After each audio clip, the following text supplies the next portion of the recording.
Welcome to Reboot Series 3. This is the third and final webinar series brought to you by the City of Sydney. I'm Rebecca Campbell. I'll be hosting this event. Before we start, I would like to acknowledge the traditional owners of the land in which much of us are meeting on today, the Gadigal people and their elders past and present. And because we are online and lots of us are in all sorts of different locations, I would like to acknowledge the traditional owners of the lands in which we are all meeting on today and any Aboriginal Torres Strait Islander people who are participating in this event. So in a moment, I will introduce Sasha, Gusain and Tom Hunt, and we'll be talking about everything you can do to leverage Google to grow your business. But first, a couple of words from our Lord Mayor, Clover Moore. Thank you, Rebecca, and hello, everyone. Welcome to our Reboot seminars for 2021. I'd like to begin by acknowledging the Gadigal people of the Eora Nation, the traditional custodians of our land, part of the oldest living culture on earth, and I pay my respects to their elders. I also acknowledge the people of the many nations who live in our city. And I'd also like to welcome the many local experts participating in the Reboot series and sharing their knowledge with our small businesses and startup community. Last year, at the height of the pandemic, the city surveyed our business community to learn what you need to survive and to recover from the damage brought about by COVID. In response to what you told us, we launched the Reboots webinars to equip you with the skills and strategies that will help you thrive in these challenging times. So thank you for your interest in attending today. And I'll leave you with Rebecca and our local experts to advise you on how to strategize and plan for growth in this ever-changing economic environment. Thank you, and big thanks to the City of Sydney for putting on this series. We've had 12 awesome events so far.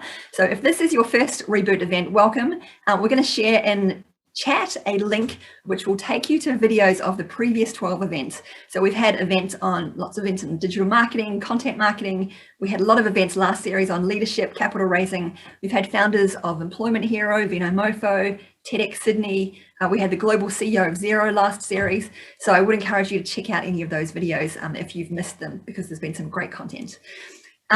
We have there's more than 500 actually, Sydney business owners who have registered to attend today. So it's an amazing how this webinar series has brought the community together. We've had photos of your offices. I know that many businesses are playing these webinars in their offices for their whole teams on Mondays at lunchtime. We will be here for the next 6 Mondays and we'll be telling you a bit more about the other events that we have coming up and sharing links to those events at the end of this event today. The format for today is we'll start with quick presentations from Sasha and from Tom. Sasha is going to be talking about SEO and organic growth. Tom is going to be talking about Google Analytics and AdWords. And then we're bringing on 2 Sydney case study businesses. So we have Sam and Eran, who will be introducing their businesses and then asking questions about how they can best leverage Google's and some of the challenges that they've had using Google to grow their business. And I hope that many of you will be able to relate to these challenges and these questions and learn content that will be useful for your business. So first up, I now want to introduce Sasha. So I learned about Sasha as she's currently running SEO at Canva. She joined Canva from High Pages in I think 2016. Canva is obviously very well known for their incredible SEO and landing page strategy. But the last 2 years, Sasha has been consulting to a number of businesses, including Airtasker. She is known as one of the best consultants in Sydney on SEO and organic growth. So I'll hand over to you, Sasha, for your presentation. Awesome. Thanks so much, Rebecca. Thanks for that awesome introduction and also for setting up this awesome program. Really happy to be here. So here's a quick summary of who I am and why I talk about SEO a lot. Apart from running SEO teams at Canva and advising other startups, I also run my very own bootstrapped business, which is an animal rescue fundraiser shop. So I 100% understand the challenges of scalable SEO for small businesses. So let's get into it. What is SEO for organic growth and how can it help grow your customer base? So I'm going to be talking about what is SEO for discovery, which is a really important concept for your strategy. How do high growth companies like Canva approach it? How we can use these learnings for any business and what are some of the technical SEO must-haves that every website needs. So yeah, what is SEO for discovery? So put quite simply, it's SEO work that ensures your website is discovered by customers right when they search for something that strongly relates to your business. So a really great way to do this is to use the jobs to be done framework, which essentially aligns your product, with search terms. Think of a job to be done as the main overarching intent behind any search term. So to understand these, we do a fair bit of competitor analysis, keyword research, and we group different user intents within categories, which then leads to choosing a website structure, creating scalable or non-scalable content pages, setting up ops for production, and then also planning user journeys. All of this is very much part of SEO work and does sort of overlap with a few other functions from advertising, social media marketing, and also lifecycle marketing. So how do we approach this in companies like Canva, Airtasker, Pinterest, and House, High Pages, etc.? So we usually do this by spending a lot of time on researching user intent. And what we normally do is we map different user intents to different parts of the website. And so this can be as broad as a generic poster intent, or as specific as a teacher looking for climate action poster templates to print posters for a class workshop on global warming. And we do have a page for exactly that.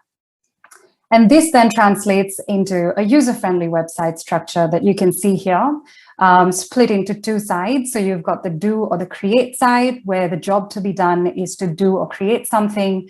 And then you've got the discover side, which is, I'm looking for a customizable template that fits XYZ criteria. What this does really well is it combines or groups specific pages for popular jobs to be done. And this makes sure that our internal links are user-friendly, which basically means that we design navigation to directly address how a user wants to engage with our content. So at every stage of SEO, you have to keep focusing on what the user needs and how can you help this user achieve an outcome. And if we expand this concept of user intent to different industries, here's what we see. If you have a consumer tech product, you're generally addressing informational intent. So that's like gathering ideas, how do I create something? How do I do something? And transactional intents like doing something or achieving a task. So for example, I want to print cards, or I want to hire a hairdresser near me, which incidentally is Airtasker's top keyword. So if you have an on-demand service, you're addressing informational intents, such as information on how something is done, and transactional intents like finding someone to do it and finding them to do it in your specific location. So I did draw some inspiration from the questions that Sam, one of the people in our panel today, had asked, being a franchise owner, mortgage broker with a franchise. So let's address this case study here. So you've got a mortgage broker who has bought into a franchise business, relies on Google for new leads. So there are two scenarios that can play out. So the first one is that you can influence what's on your main franchise domain. If this is true, then there are some things you can do to address popular intents. And if not, you would need to verify your business with Google and get lots of reviews so that anyone searching from your region sees your business in their local business recommendations. We might revisit this slide a little later. If you can influence what's on the franchise website, then a popular intent to target is the search term mortgage repayment calculator, which is really popular, 62,000 monthly searches for it. And you can see one of the top performers outside of the big banks is Mortgage Choice. Now, why is Mortgage Choice performing for this over and above all the other businesses out there? Because their calculator page is really well laid out in terms of really helpful explainer content. You've got how-to blocks that are also marked up for schema, so that's your structured data at play. So a lot of times this is going to result in rich snippet results on Google page 1. And then you also have step-by-step guides, quick tips, and a local broker selector, which is really important because it tells Google that you've got something for everyone from this page. Another case study, also drawing inspiration from the questions, and we might revisit this later, is an online shop for a new game product. Now, this is selling a brand new physical product. And before we get into this, you should remember that SEO doesn't always have to be your first channel for user growth. It can be a supporting channel, in which case you would most likely optimize the website for brand terms, which is your company name, or alongside other channels such as social media or ads or emails. With that context, some basics that need to be covered, such as structured data, rich snippets, etc., is important. So this is essentially information that's used by Google to understand the context of your website content, and it's important for e-commerce websites, especially for brand and product information. Again, we might revisit this a little later. So let's work through one example really quickly. This is the intent of Spotify party search terms. In this case, you would basically write off the popularity of Spotify to showcase your product, which uses this streaming service to play the game. And you would rely on distribution because by itself, since this is a new category, it might not 100% cover everything that you're after. And then also relate it with other themes such as storytelling, because this provides much deeper context for Google to understand what your game's about. So now that we have all our strategy work in place, how do we translate that into a website? Some basic technical SEO must-haves and top things to remember are outlined over here. But essentially, that's three things that you're after. First is structure. So Google loves a well-structured website, and think UX first if you have a great UX team or person at hand. But well-structured websites are important. On-page optimizations, make sure your content is secure and unique. Search results, that involves meta descriptions, responsive results. Your page needs to be 100% responsive on mobile or tablet, and really good internal linking. And that's all of it. It was quite a challenge to simplify everything into 10 odd slides, but I appreciate there's a lot more information you would be after, and you can now search for it with a slightly more specific intent. Three top takeaways. SEO works better when it sits with product and business planning before the marketing function kicks in. SEO teams must work closely with other teams to have high impact, and good SEO is very, very specific to what makes your customer's life easy. And that's it for me. Hope that was useful. Back to you, Rebecca. Thank you, Sasha. That was awesome. So as Sasha mentioned, we have two case study businesses coming up. We have Sam, who's a mortgage broker, has a mortgage broker business in North Ryde.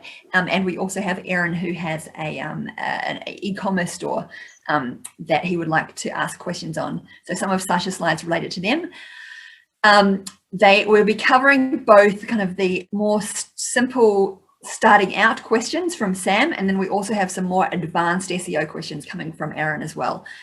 So next, I'm very excited to introduce Tom. So I have actually never met anyone who gets as excited and passionate about Google AdWords and Google Analytics as Tom Hunt. So Tom is a highly sought after digital marketing consultant. He's best known as being key to the team that built Koala Mattress's incredible marketing machine from $0 to $100 million in revenue in 3 years. Tom was responsible for the Google AdWords and the analytics strategy behind the growth of that business. And I'll hand to Tom to talk about the next phase of the next part of Google AdWords and Google Analytics. Thank you so much for that, Rebecca. That was a lovely introduction. So hello, everyone. As Rebecca flagged, my name is Tom. My background, most recently I was at Koala working in the marketing team, especially around data-driven marketing and the sort of data infrastructure to buy and analyze the ads. To that end, I've spent a lot of time trying to work out how to get the most out of the tools that you have to try and understand reality better and subsequently make more money. Analytics and AdWords or various parts of the Google stack are a huge part of that. So I want to try and today just give you a bit of an overview of how I see both AdWords and analytics intersecting with a marketing mix that a business might have, the roles that they play. And I want to give you an overview which should lead as a sort of like jumping off point to try and understand how it might help you. We're not going to get into the nitty-gritty to make you like an expert search engine marketing buyer. That would take weeks, not 10 minutes, but hopefully you'll get an idea about how to approach some of the questions that you might have. So, AdWords. Also, I'm a big fan of low-level sort of presentation. If you believe that that's a philosophical stance, that's good. Firstly, what is AdWords? As you can see, ads when you search for things. Obviously, you're all aware of the ads that come up at the top of Google searches, but there are also some other display placements that you can get in AdWords, such as slightly to the right here, these shopping-based ads, and even things like map results. So Google AdWords goes a little bit beyond just search results in Google, but fundamentally, what AdWords is extremely good at is capturing people who are in the process of looking for your product, right? So it's a pull channel, it's capturing demand. You're not going out and interrupting people to tell them about your product, but at the point that they're searching for your thing or something like your thing, you can put your message in front of them. It also, as a paid channel, as opposed to SEO, allows you to turn traffic on and off with the flick of a button.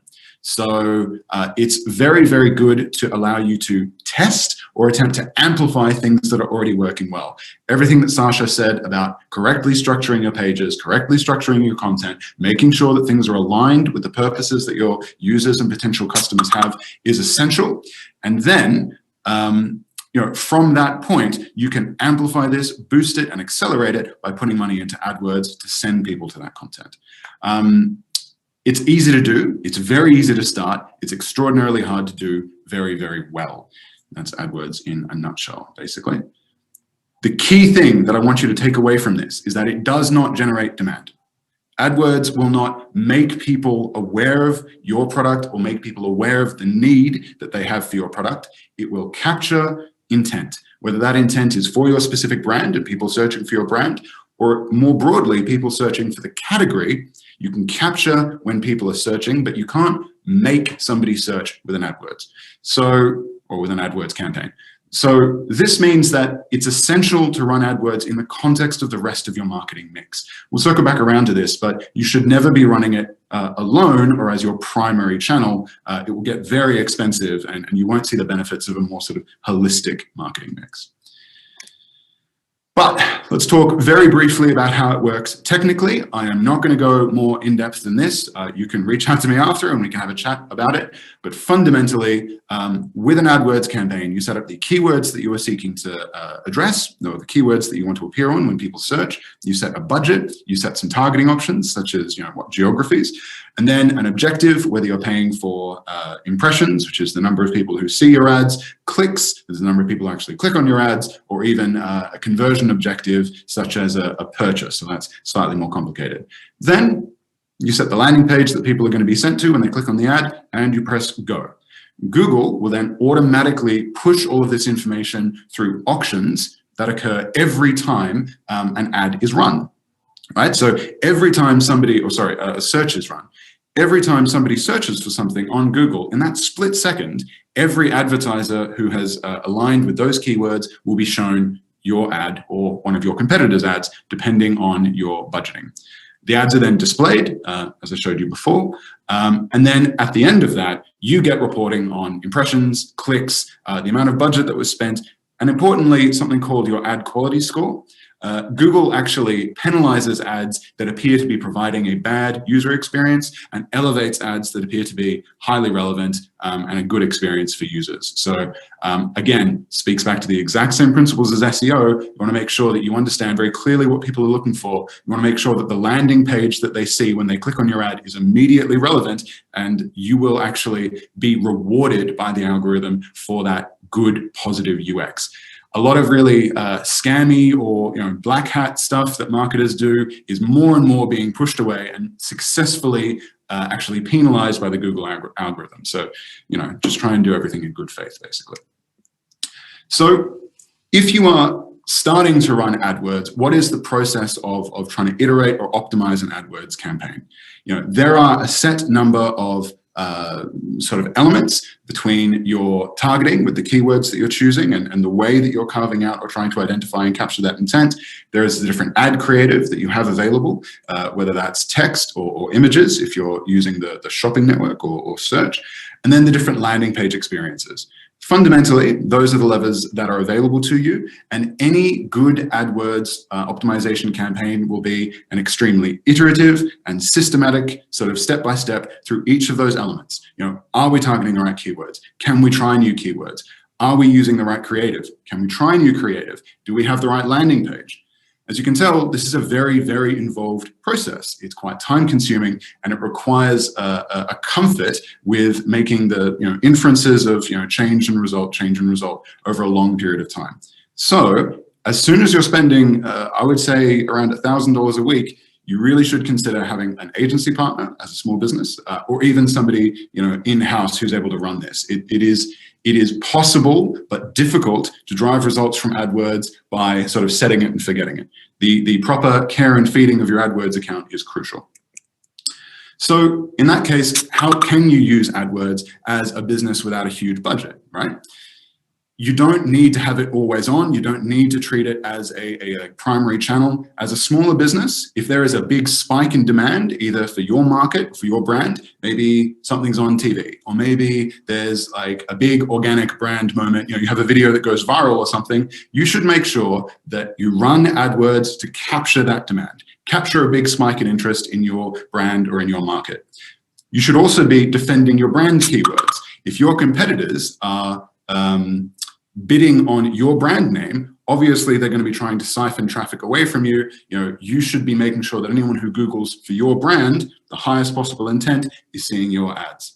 Thirdly, you should definitely be trying to take advantage of the highly relevant options like shopping ads and maps ads. So this is where Google's moved away from purely search, but if somebody is trying to go through Google Shopping or even looking up something on Google Maps, this is something where you can still extract value because of the hyper-targeted and hyper-local version of it, or targeting options that you get. And I apologize for the clicking in the background.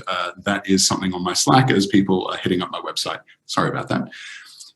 Most importantly, most interestingly, you can create remarketing audiences out of the traffic from AdWords. So something that people will often do is run a campaign, have a whole bunch of people come to the website because people are searching for their product or are searching for their market, and then everyone comes to site, and for one reason or another, maybe their page isn't properly optimized, or maybe they haven't quite nailed the communication with the customers, all of these people leave. Again, AdWords should not be used alone. If you have, say, a Facebook pixel on your website, you should be able to retarget these people through Facebook. You should take a second bite at the apple. You should be able to communicate back with people who've been on your page through other channels. Finally, similarly, if you're not quite sure about the best way to communicate with your customers yet, this is where AdWords and SEO diverge. You can turn it on and off. Come up with a hypothesis about a unique selling proposition for your brand, put it in an AdWord, run it, see if it goes well. And if it does, that's brilliant. You've just learned something about your market. If it doesn't, you can simply turn it off and try something else. So this, I think, is the most exciting thing about AdWords for a small advertiser. You can use AdWords as a form of market research. It is extremely slow to do proper A/B testing, where you have two different versions of a web page, and one of them seems to work better than the other.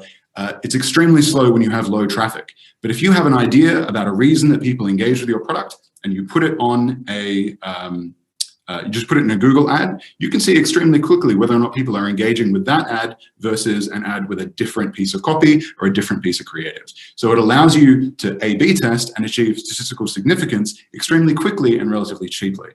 This is something I think AdWords is excellent for. Now, what that requires is a very good understanding of what's actually happening on the page. Are people clicking? Does it all make sense? This is where Google Analytics comes in. And Google Analytics, I, without irony, think is one of the most important marketing tools that has been invented in the last 100 years. Let's talk about why.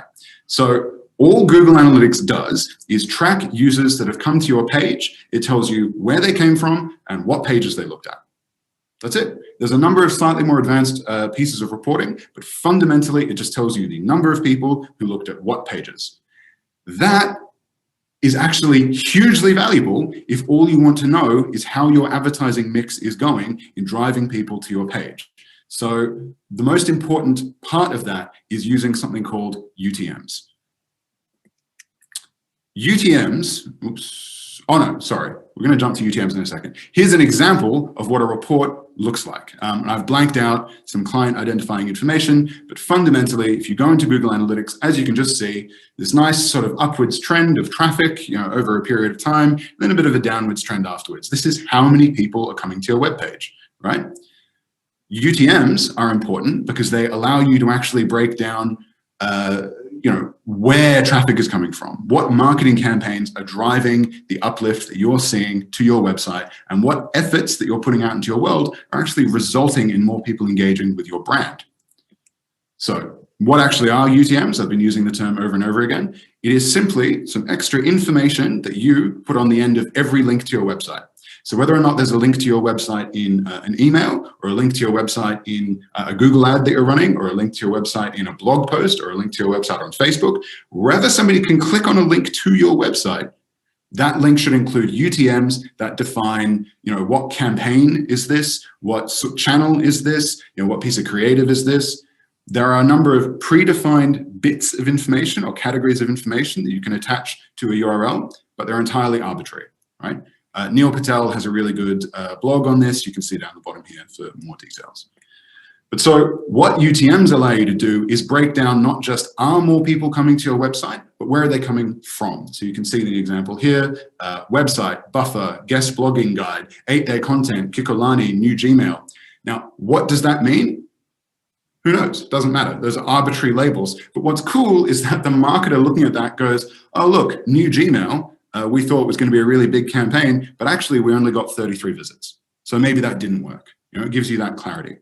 A really quick worked example before I wrap up. Here's again another example of a report that you would get out of Google Analytics. You can see through April a number of people coming to the webpage, a number of sessions on the webpage, and then on the 29th there's a bit of a bump. If you aren't tagging the links of how people come to your website, that's it. You see a bump. You're not really sure why. Oops, laptop fell. But with the power of UTMs, you can say, each of these colors being a different channel, a different type of link. Okay, orange was pretty flat throughout that period. Green was pretty flat throughout that period. Purple was pretty flat throughout that period. But look at this. It is the yellow campaign, which actually spiked on the 29th. Then you go back and you think, cool, say that's an email that we sent out. That actually worked really well. It had a meaningful impact. Brilliant. That's only achievable with UTMs and Google Analytics. And that is it. Thank you, Tom. And I did tell you that you would not find anybody who is more passionate about Google Ads and Google Analytics than Tom. So thank you for your passion there, Tom. And we have shared links to both Tom and Sasha's websites if you would like to learn more about them individually. So as I said before, we've got two businesses to ask questions today. Sam, who is from a business called MoneyQuest, which is a mortgage broker in North Ryde. So Sam has some more fundamental Google search and Google AdWord questions to put to Sasha and Tom.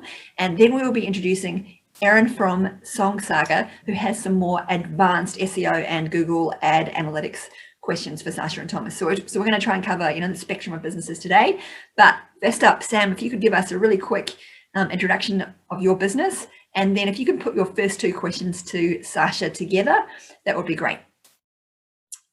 Thanks, Rebecca. Hello and good afternoon, everyone. So I'm Side. We're basically a mortgage brokerage business. Mortgage brokerage, basically, we look after everything to do with home loans, investment loans, car refinancing, credit impaired, everything covering about 50 plus lenders across Australia, not limited to my wonderful North Ryde. That session was really, really informative from Tom and Sasha, but it also tells me how little I know about the world of digital marketing. And I'm just trying to take, which is basically, I guess this is for Sasha. I know a lot about my business, but when you talk about like SEO keywords, how does one go about finding keywords? Is there a registry I should look up or what? Yeah, that's a really good question, Sam. I'm going to quickly share my screen. Rebecca, is that all good? So what you're seeing in front of you right now is a tool called Ahrefs. This is one of the, I would say, 2 to 3 tools available to you. So ahrefs.com. I think there's a free tier here as well, but and it's also like if you would like to invest in it. I mean, this is one of the first tools that I invested in for my own business. It's about $60 to $80 a month, but well worth it because it really helps you find a lot of very good keywords. So what you're seeing right now is the initial dashboard as you land on it. The way I'd go about it is, so if you remember, I spoke a lot about intent and what is the exact thing that your business is helping users achieve. So let's say you're looking at mortgage repayments, and that's what I had mentioned in the presentation as well. So you'll notice over here, you've got all the different search engines. There's YouTube as well. So, for anyone who has a lot of YouTube content, you can also use this tool to understand what are the YouTube terms that people are searching for on YouTube. But if we're sticking to Google, let's punch in that keyword. So that's not at this point, it's not a keyword. It's what your business is doing for people. So you're providing mortgages. And so mortgage repayments is a subject area in that realm. We're going to stick to Australia, and within Australia, let's have a look at what your landscape looks like. So what you see in front of you right now is a bird's eye view of the world of mortgage repayments, including how difficult it is to rank for it. So 52 is hard. I mean, mortgages are a super hot topic right now, and even generally, but especially right now. So you'll see a lot of action in terms of different landing pages, and you've also got a lot of legacy content from the big banks. You'll see some information on CPC and clicks, etc. This is all notional. I think the AdWord tool and what Tom will tell you about that would be a lot more accurate than this. But what we're really interested in, and referring to your question, is how do we find these keywords? So with tools like these, you're going to have 3 types of keywords that relate to the root term that you just added in here, which is mortgage repayments. So having the same term, so these are phrases that either contain it or are that exact term, and that's going to be a list that you will get straight from here alongside search volume. So these numbers that you're seeing next to it are the exact, are the monthly searches that each of these terms command. Questions, which are also really good content for SEO. So these are very obvious questions that people are asking on search. So how to work out mortgage repayments, how much will they be, etc. These are long tail questions. So we call them long tail because you've got fewer searches, but the intent is a lot higher. So the more specific you get, the lower the search volume will get, but at the same time, the higher your chances of converting someone from a page that answers that exact question. And then also rank for is a good way for you to understand what is the related content. And so when you get in, so low-hanging fruit always is a list of terms that have that root term that you've entered. And so these are all the keywords that you can now begin investigating. Tools like Ahrefs and SEMrush, I'll drop the links in the chat below after this, will club these keyword terms into different intents. So for example, the terms themselves relate to mortgage, repayments, calculator, so the intent to calculate something is super high, and so on. And then you've got your parent topics. So these are the large sort of groups that I was talking about earlier. And so this is one way to do it. So if you take any other thing, I suppose, let's say refinancing. So that'll also give you a good idea about, what are the terms that you're looking at. And what we typically do is export these lists and then spend a lot of time on spreadsheets, grouping them, investigating what are the search results for the ones that we want to target, what kind of URLs are ranking for it, which is a good indication of how Google is prioritizing different types of content for that term. And so this is the sort of investigation that you can do some of it yourself, but then if you are hiring somebody or, your franchise has a team that takes care of it, you would go into it and say that, well, I think this is a high priority term, and then that would lead to creating a strategy around that. Okay. Well, in my field of work, the general concept, it's easy to do marketing. You can even outsource it, but prospecting is basically where the real treasure is. But what I'm finding is that I'm actually doing more marketing. So should I be looking at Google reviews, AdWords stuff? Sam, we're just having some trouble with your audio. I'm just going to jump in and ask your question because I have your questions written here as well. So just as a small business owner, questions around Google reviews. How important are Google reviews, and when should Sam start thinking about it for his business, given that he's a new business? So Google reviews are really important because ratings and reviews are a good trust signal. And the more Google cleans up the way it presents results, the more it focuses on things that would make that page highly relevant. So definitely get your business verified on Google My Business. Make sure that it shows up on local business recommendations, when somebody looks for mortgage brokers in their area. But then also you'd have to look at your actual website and see if your local, the URL that mentions your exact business has structured data. So the rich snippet, which is your address, your contact information, and your name, needs to be mentioned. So I did a quick check for MoneyQuest North-Right, and I found that someone from North Sydney, like there were other people ranking for the very specific term of yours in the local business results. So that means there's something missing with either your markup on the website, which is where you can send a request to whoever's running the website and ask them if that's been done properly on the page. As well as, if you can also, if you haven't had your business verified on Google My Business, I would do that on priority, and then also begin collecting lots of reviews that, talk about the different types of loans that you help people with. So don't go after them with a generic intent in mind. Ask them to specifically talk about the service that they got from you. Okay, thank you very much. Okay. So Sam, you had a couple of questions for Tom. Thank you, Sasha, just on Google AdWords and what you should be thinking about as a new small business. Yes, Tom, so basically in my early journey with the business, at what level should I start considering AdWords?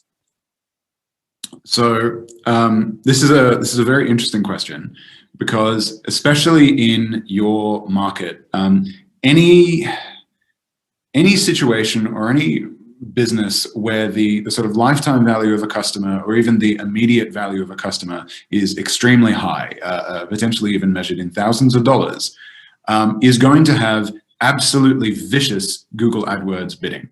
Because obviously, this is somebody right at the end of their journey to make a purchase decision. And so the amount of money that you're willing to get them to look at you, spend rather, to get them to look at you is very, very high. So in financial services, in legal services, in lockpicks, for example, because it's quite high sort of salience, somebody needs a lockpick right now, bids tend to be extremely high and extremely sophisticated. Now, that being said, MoneyQuest is doing some AdWords. I would not recommend that you as a franchisee attempt it yourself, simply because the teams that you would be competing against are quite large. And at the end of the day, you would probably be better focused on more local efforts, right? Like your sort of strategic advantage that you have over large ad buying teams is your connection to the local area. You can do things there that they can't. So like, at what point should you consider starting to buy AdWords? Like, as soon as there's enough demand to justify it for your brand, you should be defending your brand term, lest your competitors go in and try and steal people away when they're about to convert to you. But when you're talking about— Explain, Tom, what that means, just to defending your brand term, because I think that's an important point. So when you're buying keywords for AdWords, you can either buy keywords that are focused on your brand. So if somebody were to type in, MoneyQuest, for example, they're looking for you, and you want to make sure that your competitor does not have an ad above yours, because then they're going to be siphoned away from you. As opposed to what we call a generic term, which is if somebody was merely looking for, home loans, for example, or financial services.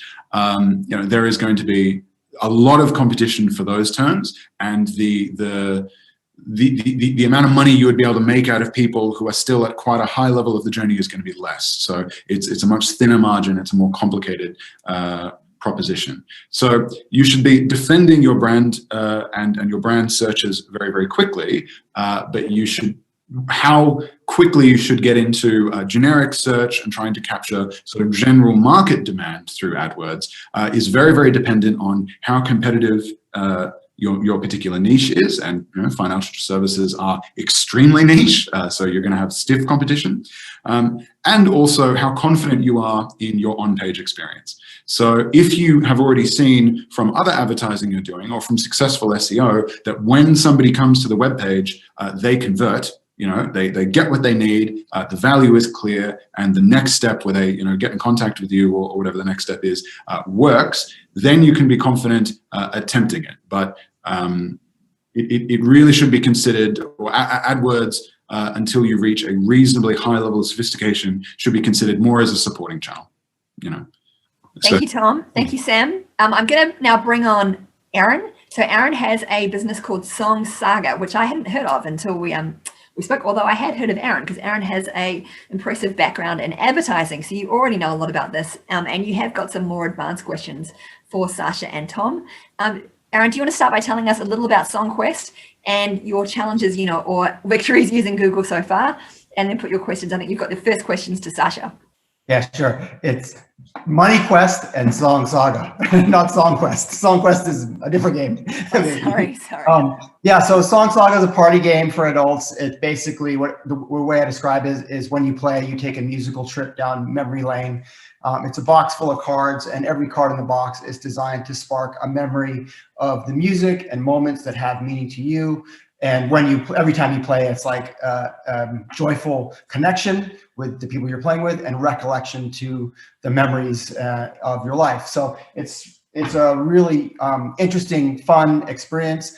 It is a game that people can play and win when they play Song Saga, but what we found is most people just simply kind of devolve into awesome conversation and listening and rediscovering great new music. So that's a background on Song Saga. And I guess my first question for Sasha is, because it's a party game that doesn't quite fit most of the mold of all the other existing games in the world, like most party games sort of are around drinking or super competitive. This is less competitive and more about connection and storytelling and song sharing. And or else they're games that like have a super niche audience and they have like dragons and wizards and knights in the game, right? So Song Saga is super unique. And because of that, I don't feel like there's strong user intent, right? And you mentioned a couple of examples in your pitch deck, and that got me thinking. And in fact, I think instinctively we're already doing a little bit. Like our most popular blog post is how to use Spotify's party mode, right? Yeah, party mode. So like, I mean, I made that video in a half hour, and it's like the #1 page on our site. So I get that user intent works when you're kind of leveraging off someone else's thing, but what might we be able to do to harness SEO to get people who aren't looking for this kind of game, who don't know it exists, to discover Song Saga? Yeah, that's a really good question. And also because you're essentially creating something so new, not just in terms of a category, but also in terms of a habit. And you're introducing a completely new spin on how somebody can, enjoy things as a group. So when I had a look at your website, first of all, very good work on all the structured data. All your markup is 100% up to scratch. Like I wouldn't add anything to it. I ran it through a few tools and I checked all of that. Everything is in great shape. So you've got the brand schema in place. You've got your product schema in place, as well as reviews and video objects. All of that is great. So what you've done is you've created really strong brand SEO. So the more you talk about Song Saga in your podcasts, in the different videos, and all the different community outreach that you do for it, you're basically creating search volume. And that's something that will take time. And once you have a little more traction in terms of brand SEO going up, that's when you'll be able to leverage that against a lot of the supporting terms, which is storytelling and all the different themes that are really close to your product. So I saw that you also have different streaming services aside from just Spotify. Spotify is, of course, the most popular one. I would at this stage for you, not chase only search volume. I would say, yes, 100%, go ahead and do some more Spotify stuff, like the group sessions post that you had. It's important at this stage for you to not have just one video for it, but several videos that have something related and connecting them to the same sort of overarching group. And that's a mistake that, I've made for myself in the past, where I put up one really amazing guide on how to rescue a dog from a shelter, and then I sit back and I don't add to that. So keep adding to that theme, that that world, but then also leverage all of that in your outreach. Definitely talk about it and link back to it from wherever you can. So at this stage, I wouldn't think that informational SEO is your best friend. At this stage, probably ads and social marketing should be your primary channels. And then circling back to SEO in the future, maybe in another 3 to 6 months, is what I would suggest once you've sort of had a chance to really grow your brand name a bit. Yeah, cool. That's super helpful. So in terms of the content that exists that's already getting traction like that, how to use Spotify party mode video, your suggestion is to not let that be the only thing, but keep adding to that specific topic.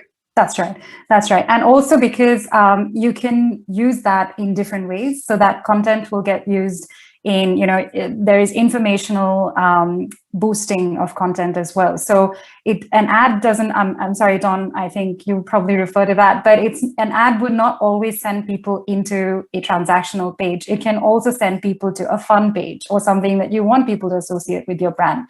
And so you're basically killing two, wrong analogy. You're doing two things with the same intent. So you're publishing that for long tail SEO, but in the short term, you can use that really cleverly on co-marketing, emails with other brands that are related to you, or with ads as well.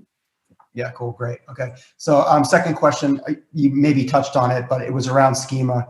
I guess my original question was about setting up schema for our business. It sounds like we did a pretty good job based on your research, which is awesome to hear. So rather than kind of asking about, I'd love to hear, I guess, for the benefit of the other people on this call, effective tips for using schema, and maybe you can explain for everyone who doesn't know what it is.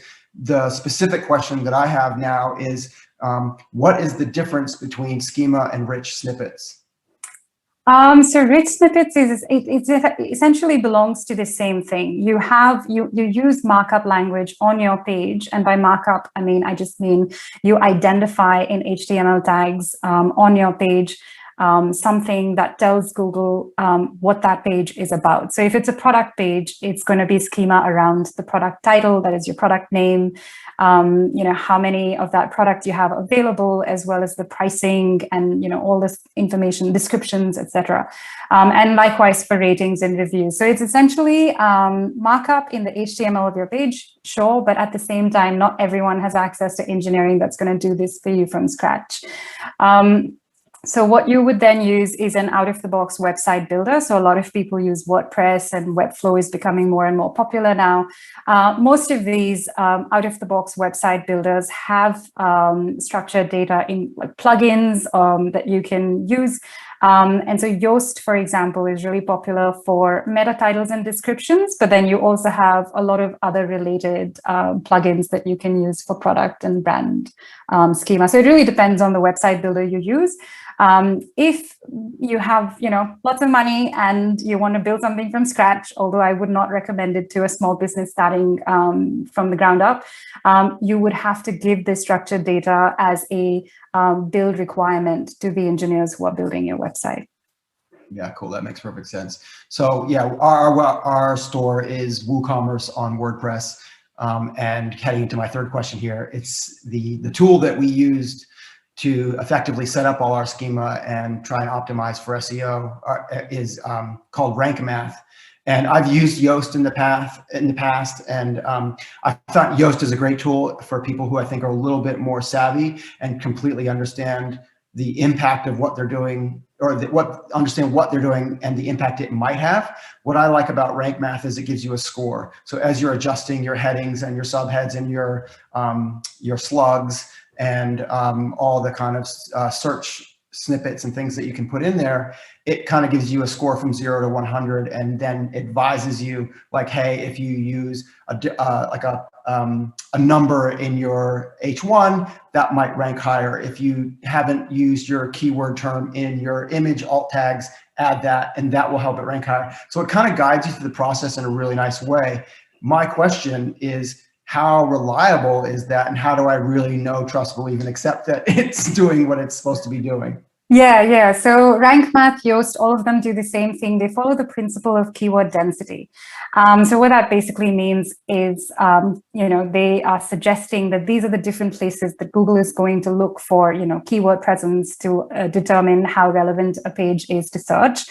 My advice is use it as a guide, but don't use it 100%. Like, don't put that keyword in every single subtitle, because if you do that, you'll get a great score, but it'll be a terrible experience for the user. So it's always a balancing act between excellent copywriting, which is critical. It is the backbone of good SEO, as well as great UX. You don't want, if your UX designer does not like the page, do something with that feedback from him or her. And then, of course, do a full sort of read on, how user-friendly is this page, etc. But Rank Math and Yoast themselves should not determine what goes on the page. I'm just going to jump in, Sasha. We're just running short of time. So, Eran, I'm going to ask you to ask one question to Tom, re-AdWords, and we'll just have to scoot through it. So I want to get to everyone's questions because we have a bunch of questions from the audience as well. Sure. Okay. I'll speed it up. So thanks, Sasha. Appreciate that. And hello, Tom. So I guess as a bit of background, so in a couple of other businesses that I run, we use AdWords pretty much exclusively to build our audience. In fact, it works harder than anything else, and we stopped investing in every other form of marketing. When we surveyed people who came to our business, 90% of them, 85% of them came from an SEO campaign, or an SEM campaign rather, and the rest is word of mouth. So I found it interesting that you said it can't be your primary channel, because we're using it that way pretty successfully. But those two businesses are businesses where we know exactly what people are looking for, and we're delivering exactly what they're looking for. And so it's very kind of easy to do that. With Song Saga, as you heard me say before, it's quite different. No one's looking for this game. No one's looking for this type of game. None of the combined keywords that we use are really normally put together. So it's been a bit of a challenge there. And then the biggest thing, and probably the question I'd like to ask right now is, yes, we're based in Australia, but all of our stock and the biggest audience for us is in North America and Europe. So given that we spent a bunch of money doing AdWords tests for Song Saga, and it didn't go well. And so when we looked at the data and we looked at analytics, what I've discovered and felt strongly was that our homepage wasn't a really good converting homepage. So we have to get you to ask your question. Sorry, Eran. Yeah, so we completely rebuilt our homepage, and now people are coming to the site, and instead of saying, hey, cool game, good luck with it, they're saying, cool game, I bought one. So how might we leverage AdWords overseas without spending a ton of money, since we're a small growing business? What's the best way to get that global market? Right, definitely. Well, I mean, it sounds like you guys are already going to be relatively sophisticated in being able to identify the keywords that are and aren't working for you, very quickly, right? What I would say is, are you how are you generating demand, right? Because obviously for a game like this, people aren't going to be searching for it. But if there are other channels that you can use, which are going to increase the number of people searching, you can geo-target them, and then you can very carefully understand what the relationship is between, let's do a little bit of display, or let's do a little bit of Facebook, or let's do a little bit of even influencer marketing or YouTube advertising. And then on the back of that, what do we see happen to our AdWords spend?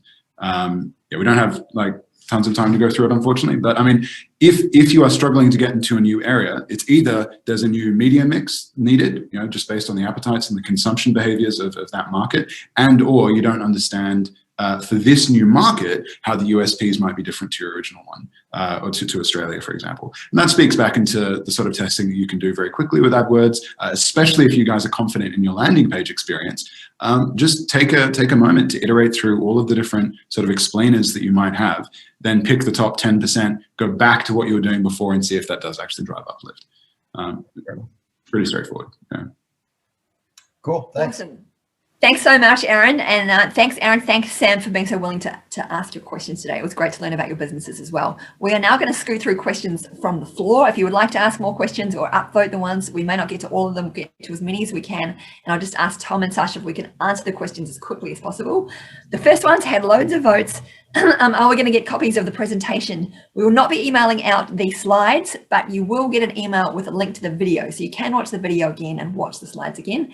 And we have also been taking notes and we'll email you the notes. Next question is thoughts on retargeting and Apple's new restrictions. I don't know who would like to jump in and answer that question. Tom, you're nodding your head. I have strong opinions about that. Yeah, so retargeting or all tracking solutions, that Facebook are putting out, that Google are putting out, everything that relies on being able to identify a user across different websites is getting less effective as especially Apple, but also other vendors push through more sort of consumer privacy friendly approaches to letting you or not letting you be tracked across the internet.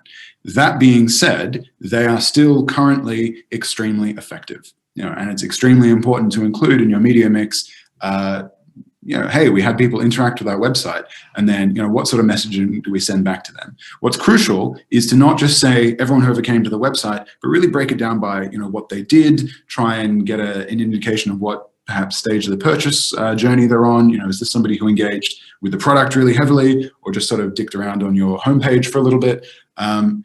Start doing that now. It will get less effective over time, but it should still be a key part of your when we say retargeting, can you just explain what that means to people who don't know? Sure. Yeah, sorry. So, retargeting is the process by which people who come to your webpage have a cookie sort of dropped in their browser, and then on ad platforms like Facebook, for example, you're able to send them a targeted message based on the fact that they came to your webpage. Awesome. Thanks, Tom. And I might just mention now that we have a specific Facebook event next Monday, which we're going to share the link to shortly. And that is actually with the head of business at Facebook. So we'll be able to put these questions directly to her at the event next Monday. Question is, does Tom have any recommendations for AdWords courses? People who want to get themselves up to speed on AdWords? No. Basically not. There are so many charlatans and gurus online that my only recommendation would be to stay local. There are a number of extremely good Skillshare and day workshop or even short course providers in Sydney, Rebecca especially. There's a lot of local ways to transfer knowledge in Sydney, in Australia. My only recommendation would be go with somebody who has an obvious track record in the community. If you download a $3,000 video course online, your chance of getting basically ripped off is not high, but much higher than just spending some time with somebody in person, basically. Thank you. I do find it, I don't know, but everybody, I find it easy to go face to face, and I can show them my side and then ask questions. Exactly. Google reviews, how relevant are they for B2B? Can they still be effective? Sasha, do you want to jump in on that one? Yeah, reviews in terms of just generally helping you show up in results for the right sort of locations are really important, and also for people to understand which product is better, etc. All of this matters to your search results, but whether it's relevant to B2B would really depend on which industry it's in and how that applies to your specific use case. Okay, cool. Is there anything you'd like to say? I think reviews. So reviews are not just relevant for what I'm getting here is that reviews are not just relevant. I'm Googling a mortgage broker in North Ryde or a dentist in West Pymble or something. They still help. Overall, having reviews is important for my search results.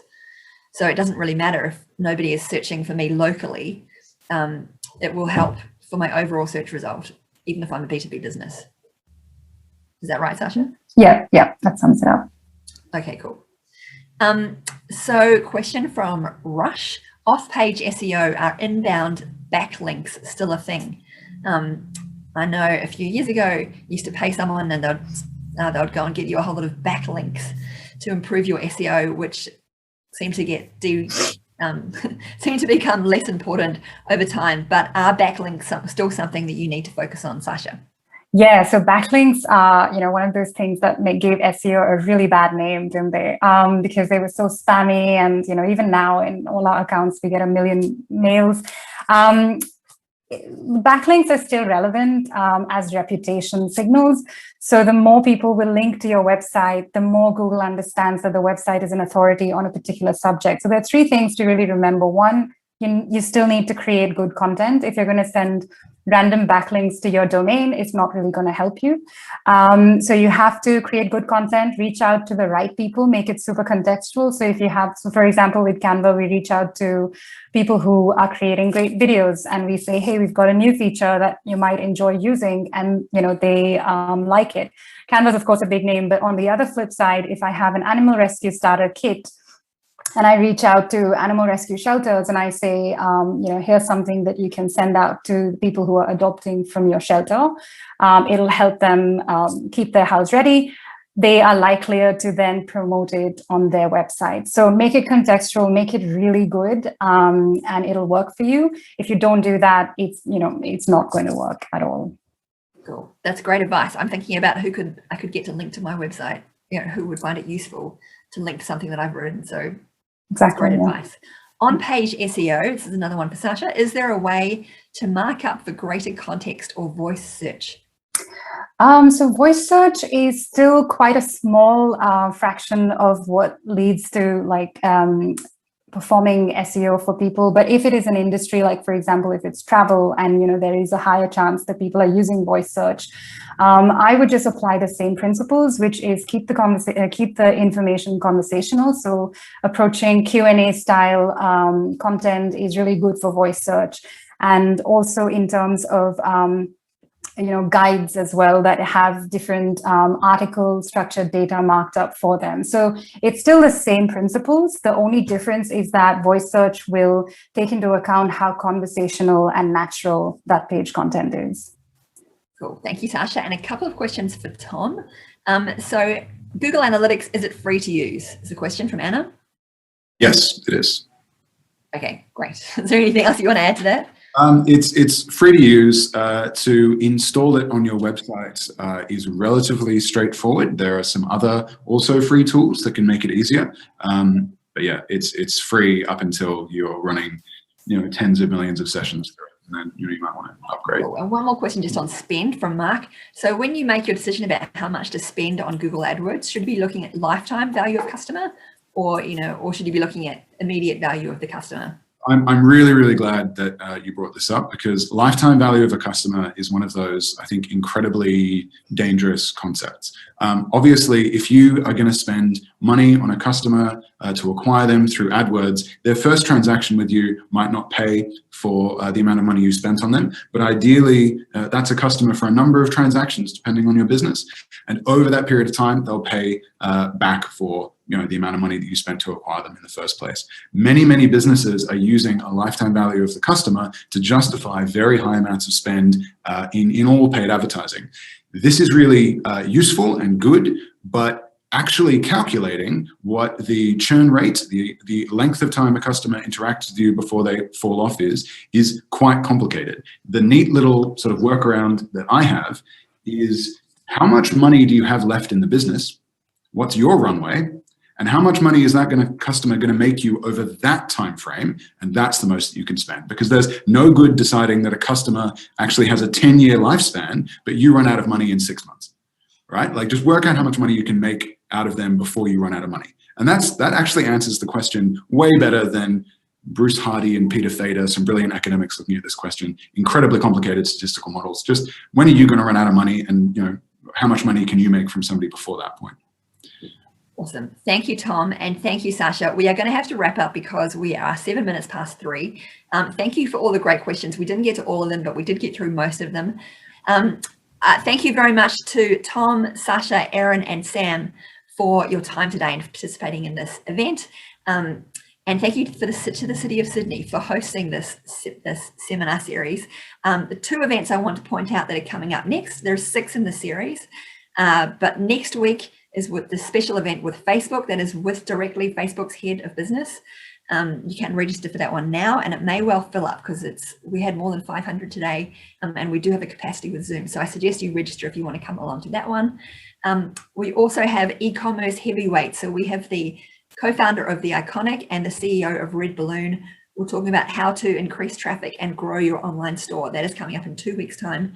Then we have special events with Canva. We have a special event with Spotify. And then we have more on digital marketing with Mark from Shopo and Karina from Plan.